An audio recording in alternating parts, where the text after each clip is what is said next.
মধ্যপ্রাচ্যে উত্তেজনা আবারও বেড়ে গেছে। ইরান এবং ইসরায়েলের মধ্যে সংঘাত নতুন মাত্রা নিয়েছে। ইসরায়েলের বিমান হামলায় লেবাননের সীমান্তে বহু মানুষ নিহত হয়েছে। হাজারো মানুষ ঘরছাড়া। পরিস্থিতি ক্রমেই ভয়াবহ রূপ ধারণ করতেছে। ইরানের সর্বোচ্চ নেতা হিসেবে মোস্তফা খামেনি দায়িত্ব গ্রহণ করেছেন। তিনি দেশের সব বড় রাজনৈতিক এবং সামরিক সিদ্ধান্ত নেবেন। বিশ্লেষকরা বলছেন তার সিদ্ধান্ত সংঘাতের গতিপথকে প্রভাবিত করতে পারে।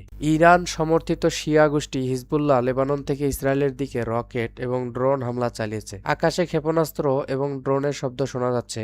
উত্তেজনা ক্রমশই বেড়ে যাচ্ছে। মার্কিন প্রেসিডেন্ট ডোনাল্ড ট্রাম্প বলেছেন, যে নেতা কঠোর প্রতিরোধ করবে তার জন্য কঠিন পরিণতি আসবে। এই মন্তব্য পরিস্থিতি আরও উত্তপ্ত করছে। সাম্প্রতিক হামলার কারণে মার্কিন কনসুলেটে আঘাতেরও খবর এসেছে। ওয়াশিংটন জানিয়েছে এ ধরনের আঘাতের জবাব কঠোর হবে। বিশ্লেষকরা বলছেন সংঘাত শুধু ইরান ইসরায়েল পর্যন্ত সীমিত নয়, পুরো মধ্যপ্রাচ্য প্রভাবিত হতে পারে। লেবানন, সিরিয়া এবং উপসাগরীয় দেশগুলো সরাসরি প্রভাবের মুখে পড়ছে। মোস্তফা খামেনির নেতৃত্বে এবং তার কৌশল আন্তর্জাতিক চাপকে আরো বাড়াচ্ছে। ট্রাম্পের বার্তা বিশ্বকে সতর্ক করছে। বিশেষজ্ঞরা বলছেন পরিস্থিতি দীর্ঘমেয়াদী হতে পারে। বিশ্ব নেতারা উদ্বিগ্ন। ফ্রান্স সহ অনেক দেশ বলছে এই সংঘাত আন্তর্জাতিক আইনের পরিপন্থী। মানবিক, রাজনৈতিক এবং অর্থনৈতিক প্রভাব ইতিমধ্যে স্পষ্ট। লাখো মানুষ ভোগান্তিতে রয়েছে এবং পরিস্থিতি ক্রমেই আরো জটিল হচ্ছে। শেষ পর্যন্ত এই উত্তেজনা কবে থামে এটি এখনো অজানা। বিশ্ব এখনো তাকিয়ে আছে মোস্তফা খামেনি এবং ট্রাম্পের।